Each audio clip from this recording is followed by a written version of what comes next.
How to play local MP3 files on Android. Hello everyone, welcome to this channel. I'm Emily and I'm here to help you out today. So without any delay, let's get started.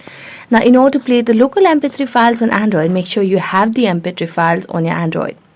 After that, launch the Play Store application and on the search bar, search for any music player over here. Now, as you search for music player, you can download any of these applications that is more convenient for you. So I've already downloaded this music player over here.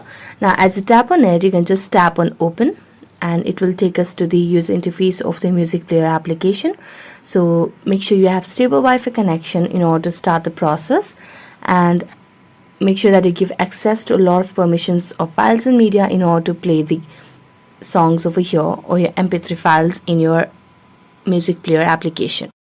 So as you do that, you'll be able to see the list of songs that you have on your device, and then you can just play as you like. So that's it. Thank you so much for watching this video. See you next time.